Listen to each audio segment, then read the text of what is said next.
प्रज्ञा यादव आपको कक्षा 12 की संस्कृत कक्षा में पुनः लेकर चलती हूँ। आज हम पुनः रघुवंशम महाकाव्य के द्वितीय सर्ग नंदिनी वरप्रदानः के अग्रिम श्लोकों का पाठ करेंगे और आइए देखते हैं कि हम इन अग्रिम श्लोकों में क्या-क्या व्याख्यान में चर्चा करेंगे। तो यह व्याख्यान पहले व्याख्यान की पुनरावृत्ति से प्रारंभ होगा। रघुवंशम द्वितीय सर्ग के अग्रिम श्लोक अर्थात 45, 46 और 47 श्लोकों की हिंदी और संस्कृत दोनों में व्याख्या की जाएगी। अन्वय के साथ श्लोकों में आए हुए कठिन शब्दों पर हम लोग चर्चा करेंगे और श्लोक के अंतर्गत निहित काव्य शास्त्रीय तत्वों का अन्वेषण भी हम लोग करेंगे और महाकवि कालिदास के भाषा और शैली की जो विशेषताएं हैं हम इन श्लोकों के माध्यम से धीरे धीरे उन पर भी चर्चा करेंगे। पूर्व कथा में हमने अभी तक जो पढ़ा है वो बच्चों एक बार पुनः हम लोग देख लेते हैं। आपने पुनः देखा कि राजा दिलीप और रानी सुदक्षिणा संतान प्राप्ति के लिए वशिष्ठ आश्रम जाते हैं और गुरु वशिष्ठ उनको नंदिनी गाय की सेवा का उपाय बताते हैं। नंदिनी गाय की सेवा करते करते उनको 21 दिन हो गया और 22वें दिन नंदिनी गाय ने विचार किया कि क्यों ना इनकी परीक्षा ली जाए। राजा दिलीप की परीक्षा लेने का जब निर्णय वो करती हैं तो वो एक दिन वन में गुफा में प्रवेश कर जाती हैं और गुफा में जब प्रवेश करने वाली होती हैं तो उन पर एक सिंह का आक्रमण हो जाता है और वह सिंह कुंभोदर सिंह है जो शिव का परम भक्त है और बड़ा ही प्रभावशाली सिंह है। उस पर पार्वती की कृपा है, शिव जी का वह अनुचर कहलाता है। इस आक्रमण को देखते हुए राजा दिलीप गाय की रक्षा के लिए उद्यत होते हैं। वो अपना शस्त्र निकालते हैं लेकिन वह सिंह पर प्रहार करने में असमर्थ हो जाते हैं। आपने अंतिम कक्षा में देखा कि शिव के प्रभाव से कुंभोदर सिंह पर शस्त्र चलाने में असमर्थ होने पर भी राजा दिलीप ने अपनी गाय की रक्षा धर्म को नहीं त्यागा। आगे हम लोग इस व्याख्यान में 45, 46 और 47वां श्लोक हम पढ़ेंगे। उससे पहले हम देख लेते हैं कि किस प्रकार से संदर्भ लिखा जाता है। हिंदी में संदर्भ में आपको पूर्व ज्ञात है कि महाकवि का नाम होना चाहिए। प्रसिद्ध महाकाव्य जिस ग्रंथ से वह श्लोक आ रहा है उसका नाम उद्धृत करना आवश्यक है और उस महाकाव्य या उस ग्रंथ के किस भाग से वह श्लोक लिया जा रहा है यह भी उद्धृत करना आवश्यक होता है। तो आपने देखा कि आप किस प्रकार से संदर्भ लिखेंगे। इसकी भाषा होगी प्रस्तुत श्लोक महाकवि कालिदास द्वारा विरचित प्रसिद्ध महाकाव्य रघुवंशम के नंदिनी वरप्रदानः नामक द्वितीय सर्ग से उद्धृत है। इसी को संस्कृत भाषा में हम इस प्रकार से लिख सकते हैं। प्रस्तुत श्लोकः महाकवि कालिदास कृत रघुवंश महाकाव्यस्य नंदिनी वरप्रदानः नाम्नः द्वितीय सर्गात् उद्धृतः अस्ति। यह संस्कृत में संदर्भ आप देख रहे हैं।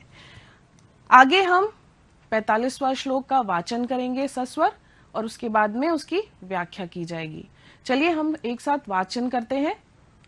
सत्वं मदीयेन शरीर वृत्तिं देहेन निर्वर्तयितुं प्रसीद दिनावसानोत्सुक बालवत्सा विसृज्यतां धेनुरियं महर्षेः। यह 45वां श्लोक। आइए इसके कठिन शब्दों को हम एक बार देख लें। मदीयेन विसृज्यताम और दिनावसानोत्सुक बालवत्सा। मदीयेन अर्थात मेरे, विसृज्यताम अर्थात छोड़ दो, दिनावसानोत्सुक बालवत्सा दिन के अवसान अर्थात संध्या काल में उत्सुक बालवत्सा या धेनु, जो धेनु अपने बछड़े के लिए व्याकुल है ऐसी वह धेनु।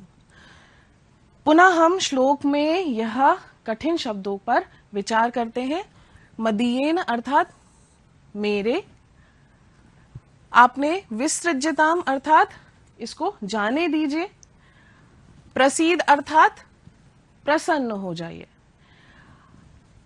स त्वम, वह तुम, मदीयेन शरीर वृत्तिम, मेरे ही, मुझसे ही, शरीर वृत्तिम, शरीर की वृत्ति को, शरीर की क्षुधा को, भूख को, देहेन, देह के माध्यम से, निवर्तयितुम, निवारण करने में, शांत करने के लिए, प्रसीद, प्रसन्न हो जाओ। ये आप पदों को अलग अलग अर्थों में देख रहे हैं, इसका अर्थ हम अन्वय के माध्यम से देखेंगे। अभी हर पद का अर्थ एक बार देख लेते हैं। दिनावसानोत्सुक बालवत्सा, दिन के अवसान में अपने बछड़े के लिए जो उत्सुक है ऐसी, विसृज्यताम अर्थात जाने दीजिए, छोड़ दीजिए, धेनु रियम महर्षेह, महर्षि की इस धेनु को। अब इसको क्रमबद्ध तरीके से अन्वय के माध्यम से किस प्रकार हम देखेंगे, आइए हम देखते हैं।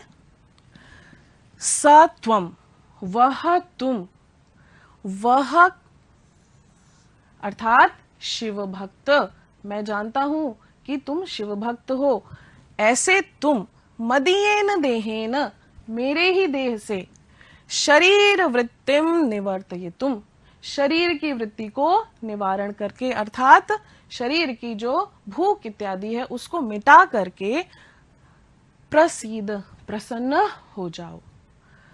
अथचा, और उसके बाद में, दिनावसानोत्सुक बालवत्सा, दिन के अवसान में जो अपने बछड़े के लिए उत्सुक है ऐसी महर्षि की इस धेनु को विसृज्यताम, जाने दो।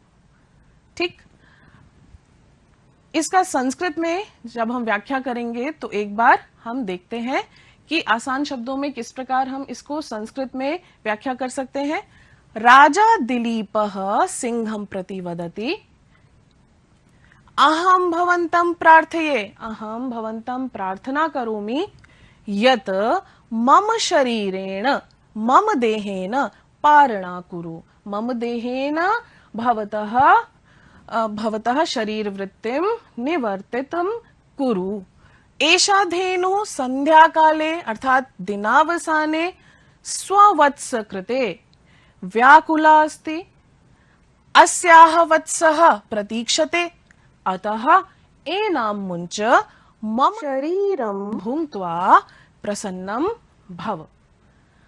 इस श्लोक में आपने राजा दिलीप की गो सेवा धर्म को देख रहे हैं आप, और इसमें आप ये भी देख रहे हैं कि किस प्रकार वह एक गाय के लिए अपने शरीर का त्याग करने के लिए इच्छुक हैं, तैयार हैं। इस श्लोक में आपने एक उदाहरण मैं दूंगी, इस श्लोक को समझने के लिए वो उदाहरण आवश्यक है। आपने राजा शिवी की कहानी सुनी होगी। राजा शिवी ने भी यह परंपरा को आगे बढ़ाया था। राजा शिवी दिलीप के पूर्व में हुए ऐसा महाभारत में कहा जाता है। और राजा शिवी की कहानी में आपने देखा कि कपोत और बाज की कहानी है, जिसमें इंद्र और अग्नि के इंद्र बाज के रूप में और अग्नि कपोत के रूप में उनके समक्ष आते हैं, और राजा शिवी जो हैं वो बाज से कपोत अर्थात कबूतर की रक्षा करने के लिए स्वयं के मांस को देने के लिए तैयार रहते हैं, और अंततः वह स्वयं ही पूर्ण शरीर बाज को दे देते हैं। इस पर इंद्र प्रसन्न होकर उनको राज्य समृद्धि का आशीर्वाद देते हैं। यह आपने कहानी सुनी, और यह भारतीय परंपरा में एक बहुत ही अद्भुत उदाहरण है जो आप इस श्लोक के माध्यम से भी पढ़ रहे हैं। रघुवंश की परंपरा को, उसके राजधर्म को, उसके क्षत्रिय धर्म को, उसके सेवा धर्म को यह श्लोक भली भांति आपके समक्ष स्पष्ट करता है। आप देख रहे हैं यहाँ पर गो सेवा अर्थात एक जब किसी की सेवा कर रहे हैं उसकी रक्षा करना, और वो चूंकि दिलीप राजा हैं और एक भूखा प्राणी भी उनके सामने है जिसकी क्षुधा का निवारण करना भी उनका धर्म है, तो ये धर्म भी वह निभा रहे हैं भली भांति, और दोनों पर वो न्यायोचित जो उनका निर्णय है वो अंततः आपको दिखाई पड़ता है। उन्होंने निर्णय कर लिया कि इस गाय को भी बचाना है और इस सिंह की भी क्षुधा का निवारण करना है, अतः मेरा शरीर जो है वह सिंह की क्षुधा का निवारण कर लेगा और नंदिनी गाय स्वयं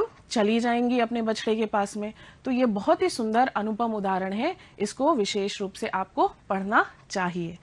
आइए हम इसके अंतर्गत काव्य सौंदर्य और भाषा शैली की विशेषताओं को पर भी एक बार विचार कर ले। छंद उपजाति है, उपजाति छंद का सस्वर उच्चारण हम लोग द्वितीय स्वर के प्रत्येक श्लोक के साथ में कर रहे हैं।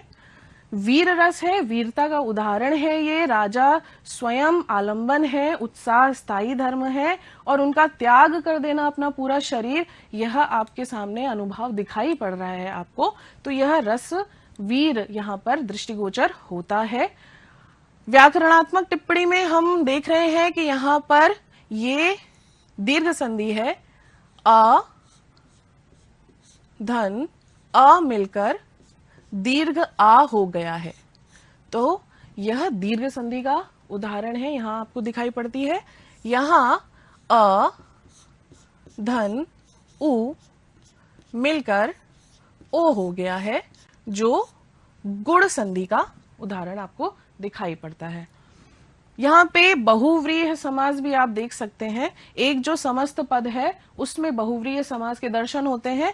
दिनावसाने बाल वत्सस्य कृते उत्सुकाया धेनुः सा नंदिनी। ये जो नंदिनी है ये तृतीय पद है, बहुव्रीहि समास में अन्य पद की प्रधानता होती है। इस श्लोक के बाद में हम अग्रिम श्लोक का पाठ करेंगे, यह भी उपजाति छंद का उदाहरण है। चलिए करते हैं हम लोग इसका उच्चारण। अथांधकारम गिरिगह्वराणाम दंष्ट्रा मयूखै शकलानि कुर्वन् भूयः स भूतेश्वर पार्श्ववर्ती किंचिद विहस्यार्थ पतिम बबाशे। अब यहाँ पर इस दृश्य में क्या हो रहा है, चलिए हम लोग एक बार कठिन शब्दों को देख लें, उसके बाद अर्थ स्पष्ट होगा। यहाँ पर कठिन शब्दों को देखने में सबसे पहली प्रक्रिया आपकी होनी चाहिए कि क्रिया को आप ढूंढें। बभाषे अर्थात बोला। जब आपको क्रिया का ज्ञान हो जाएगा तो आपके मन में अनेक प्रश्न उठेंगे, कौन बोला, किससे बोला, क्यों बोला। तो आपने क्रिया देखी, बभाषे बोला, कौन बोला, अब आप इस श्लोक में ढूंढ सकते हैं। देखिए अथ का अर्थात निरंतरता बनी हुई है, कथा चल रही है, वही दृश्य आगे बढ़ रहा है। अंधकारम गिरि गह्वराणाम, अंधकार को, गिरि गह्वराणाम अर्थात किसके अंधकार को, गिरि अर्थात पर्वत की गुफा के अंधकार को, दंष्ट्रा अर्थात दांत के, मयूखैः दांतों की कांति के माध्यम से, शकलानि कुर्वन्, शकलानि का मतलब होता है खंड खंड करके, टुकड़े टुकड़े करते हुए, कुर्वन् अर्थात करते हुए, भूयः पुनः स, वह, कौन वह, भूतेश्वर पार्श्ववर्ती, भूतेश्वर भूतानाम ईश्वरः शिवः, शिवः पार्श्ववर्ती अर्थात शिवस्य पृष्ठे यह चलती, अर्थात जो पीछे पीछे चलता है, शिव के पार्श्ववर्ती अनुचर अर्थात वह सिंह, पुनः किंचित विहस्य हंस करके, अर्थपतिम उस अर्थपति को, अर्थपति अर्थानाम पति ही अर्थात जो अर्थों का पति, अर्थ अर्थात समृद्ध राज्य का स्वामी जो है, अर्थात कौन है, राजा दिलीप, उनको बोला। आपने ये जो आपने रेड लाइन देख रहे हैं, लाल देख रहे हैं, रेखांकित जो है वो कठिन शब्द हैं, उनको आपने जान लिया। अब इसको क्रमबद्धता में अन्वय के माध्यम से एक बार पुनः हम इसका अर्थ देखते हैं। अथ इस प्रकार से आगे, भूतेश्वर पार्श्ववर्ती, भूतेश्वर पार्श्ववर्ती अर्थात शिव के अनुचर, वह सिंह, गिरि गह्वराणाम अंधकारम, जो गुफा का अंधकार था उस अंधकार को, दंष्ट्रा मयूखे दांतों की कांति से, दांतों की कांति से, शकलानि कुर्वन् खंड खंड करता हुआ, टुकड़े टुकड़े करता हुआ, किंचित विहस्य थोड़ा सा हंस करके, अर्थपथिम राजा दिलीप को भूयः बभाषे, फिर से बोला। अस्तु, चलिए इसकी संस्कृत में व्याख्या कैसे करेंगे एक बार देख लेते हैं। राज्ञः दिलीपस्य स्वशरीरार्पणस्य प्रस्तावं श्रुत्वा सिंहः अभिप्रायं सहितं विहस्य किंचित विहस्य राजानं प्रति पुनः उक्तवान्। सिंहस्य भाषण समये तस्य दन्तानां कान्तिः गुहाव्याप्तम् अंधकारं निरस्तम् अकरोत्, अंधकारं खंडम खंडम अकरोत्। इस व्याख्या में आपको बातों का ध्यान देना है, वो मैं आपको बताती हूं। यहाँ पे एक दृश्य का वर्णन किया जा रहा है कि सिंह उस अंधकार व्याप्त जो गुफा है उसमें से हंस करके जब बोल रहा है तो उसके दांतों की जो कांति है, दांतों की जो रोशनी है, उसके माध्यम से जो अंधकार है वो थोड़ा सा हटा और ऐसे उस अंधकार को दूर करता हुआ वह सिंह राजा दिलीप से बोला। इस श्लोक में यही दृश्य है, बस वो बोलने को उद्यत हुआ। तो चलिए इसकी हम एक बार व्याकरणात्मक टिप्पणी और काव्य सौंदर्य देख लेते हैं। यहाँ पर छंद उपजाति है, आप सर्ग द्वितीय है, उपजाति छंद का उदाहरण ही पढ़ रहे हैं। अलंकार जो है वो अतिशयोक्ति है। कहां पर है? दंष्ट्रा मयूखै शकलानि कुर्वन्, किसको? दांतों से, दांतों की कांति से टुकड़े टुकड़े करता हुआ। किसको टुकड़े टुकड़े? गुफा के अंधकार को। यह संभव नहीं होता है कि दांतों की कांति से अंधकार को टुकड़े टुकड़े करना, तो यहाँ पर आपको अतिशयोक्ति अलंकार के दर्शन होते हैं। व्याकरणात्मक टिप्पणी में आपने देखा विहस्य पद आया है। विहस्य में हस धातु, हंसने के अर्थ में वी उपसर्ग लगा है, तो यहाँ पर ल्यप प्रत्यय है। ल्यप प्रत्यय का प शेष नहीं रहता, ल शेष नहीं रहता, य शेष रहता है। और ल्यप प्रत्यय वहीं लगता है जिस धातु में उपसर्ग लगा होता है, और करके के अर्थ में ल्यप प्रत्यय का प्रयोग किया जाता है। भूतेश्वर पार्श्ववर्ती, यह आपके बहुव्रीहि समास के आपको यहाँ पे दृष्टिगोचर हो रहा है। भूतेश्वरस्य पार्श्ववर्ती सह सिंहः, यह वह सिंह। बभाषे लिट लकार का उदाहरण है। लिट लकार परोक्ष भूत होता है, जो आपने भूतकाल में देखा ही नहीं, ऐतिहासिक घटनाएं होती हैं, ऐसी घटनाओं के वर्णन में आपने लिट लकार का प्रयोग देखा होगा। बभाषे में लिट लकार प्रथम पुरुष एक वचन का प्रयोग किया गया है। इन काव्य विशेषताओं को देखते हुए हम लोग अग्रिम श्लोक 47वां श्लोक का वाचन सस्वर करेंगे, जिस प्रकार से हम पहले आए हुए श्लोकों का वाचन करते हैं। एकात पत्रम जगतः प्रभुत्वम नवम वयः कांतमिदं वपुश्च अल्पस्य हेतोर्बहुहातुमिच्छन् विचार मूढ़ः प्रतिभासि मे त्वम्। ये बहुत ही सुंदर श्लोक है। इसमें सिंह बोल रहा है राजा दिलीप को। क्या बोल रहा है? महाकवि कालिदास की लेखनी से बड़ा ही सुंदर रचना निकली है, वो आप देखिए। एकात पत्रम, इसमें पहले हम कठिन शब्द को देखेंगे, उसके बाद में अन्वय के माध्यम से हम इसका अर्थ और अधिक स्पष्ट करेंगे। एकात पत्रम, एक छत्र, जगतः प्रभुत्वम, जगत का प्रभुत्व है। नवम वयः, वयः अर्थात आयु, नवम नवीन आयु। कांतम इदम वपुहु च, वपुहु च, वपुः अर्थात शरीर, कांतम इदम कांतिमय यह शरीर। अल्पस्य हेतोः, ये रेफ आ गया है यहाँ। अल्पस्य हेतोः, थोड़े से, थोड़े के लिए, बहुत कम के लिए। हातुम इच्छन बहु, बहु मतलब बहुत अधिक, हातुम त्याग करना, इच्छन इच्छा रख रहे हो, ऐसे। विचार मूढ़ः, विचार से तो तुम मूर्ख, मूर्ख मूढ़ः, मूढ़ मूर्ख। प्रतिभासी में त्वम, जान पड़ते हो, प्रतिभासी प्रतीत होते हो, जान पड़ते हो, में मुझे, त्वम तुम। एक एक पद का आपने हिंदी आपने देखी, आइए इसको अन्वय भी देखते हैं, तब अर्थ स्पष्ट होगा आपको। एकात पत्रम जगतः प्रभुत्वम, कैसा राज्य है? सिंह बोल रहा है, आपको ये ध्यान में रखना है, राजा दिलीप को वो बोल रहा है। एकात पत्रम जगतः प्रभुत्वम, एक छत्र जगत का तुम्हारा स्वामित्व है, ये याद रखो। नवम वयः, नवीन आयु है, यौवन अवस्था है। इदम कांतम वपुहु, और यह सुंदर शरीर है। अल्पस्य हेतोः बहुहातुमिच्छन्, थोड़े से के लिए, अल्प के लिए बहुत अधिक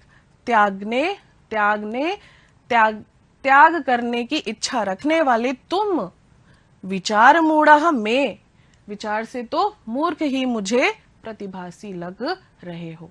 अस्तु, ये आपने अन्वय के माध्यम से एक बार हिंदी की स्पष्ट व्याख्या देखी। श्लोक की संस्कृत व्याख्या में हम एक बार देखते हैं। सिंहः राजानं प्रति वदति, हे राजन, तव पार्श्वे जगतः एक छत्र स्वामित्वम् अस्ति, नवम यौवनम् अस्ति, इदं रम्यं शरीरमपि अस्ति, त्वम् एकमेव धेनु कृते सर्वस्वं त्यागं करोषि, बहु अल्प फलस्य हेतुः त्वं दुर्लभानि वस्तूनि त्यक्तुम् इच्छसि, मम विचारे त्वं मूर्खः एव। यहाँ पे व्याख्या स्पष्ट है। आपको व्याख्या में यह बताना आवश्यक है कि सिंह यहाँ पर एक प्रकार से चेतावनी भी दे रहा है, एक प्रकार से वह प्रलोभन भी दे रहा है राजा दिलीप को। क्या वो याद दिला रहा है कि हे राजन, राजा दिलीप, तुम्हारे पास में एक छत्र राज्य है। एक छत्र राज्य पाने के लिए आपको विभिन्न लड़ाइयां लड़नी पड़ती हैं, विभिन्न प्रकार के युद्ध लड़ने पड़ते हैं, अनेक प्रकार की संधियां करनी पड़ती हैं। आपने एक छत्र राज्य प्राप्त किया हुआ है, और वो भी नव यौवन और युवावस्था में। युवावस्था में इतने सारे समृद्ध राज्यों को पाना और उसका भोग करना भी, यह एक सौभाग्यशाली वरदान है आपके पास में। और रम्यम शरीरम अपि अस्ति, आपके पास में सुंदर शरीर भी है। यह तीनों वस्तुएं बड़ी ही दुर्लभ हैं इस विश्व में, और आपके पास ये तीनों वस्तुएं प्राप्त हैं। आप ये याद भी रखिए। लेकिन आपका जो शरीर त्याग का जो आपने जो बोला कि मैं शरीर त्याग कर दूंगा, आप मुझे खा लीजिए, वह जो आपका जो विचार है वो मुझे बड़ा ही मूर्खतापूर्ण लगता है। क्योंकि सिर्फ एक धेनु के लिए आप इतनी दुर्लभ वस्तुओं का त्याग करना चाहते हो, ये कोई बुद्धिमान व्यक्ति नहीं करेगा। तो आप मुझे बड़ा ही मूर्ख प्रतीत हो रहे हो, ऐसा सिंह ने राजा दिलीप को कहा। यहाँ पर उपजाति छंद के दर्शन आपको होते हैं। अल्पस्य हेतु में यहाँ पर षष्ठी विभक्ति षष्ठी हेतु प्रयोगे इस कारक के सूत्र के आधार पर की गई है। हातुम, तुमुन प्रत्यय लगा है हा धातु में, जो त्याग के अर्थ में होती है। तुमुन प्रत्यय में उन जो है वह लुप्त हो गया, तुम यहाँ पे शेष रह जाता है। चलिए हम इनका पुनरावृत्ति करते हैं प्रश्नों के माध्यम से। आप बताइए, दिनावसानोत्सुक बाल वत्सा का, दिन के अवसान में वत्स के लिए कौन बहुत व्याकुल हो गई थी? नंदिनी धेनु। कह दंष्ट्रा मयूखई अंधकारम शकलानि कुर्वन् बभाषे, कौन दांतों की कांति से गुफा के अंधकार को तोड़कर बोला? सिंह। कह अल्पस्य हेतोः बहुहातुमिच्छति, कौन बड़ी छोटी सी वस्तु के लिए बहुत बड़ा सा त्याग करना चाह रहा है? वह है राजा दिलीप। यह हमने तीनों श्लोक पढ़े, और अभ्यास कार्य में भी आपको इन तीनों श्लोकों की संदर्भ के साथ व्याख्या अपने शब्दों में लिखनी है, जिसमें भाव पक्ष अवश्य आप लोग अपने शब्दों में अभिव्यक्त करिएगा। ये बहुत अच्छा अभ्यास है। 47 और 47 श्लोकों का और श्रोता कौन है, यह आप मुझे बताएंगे।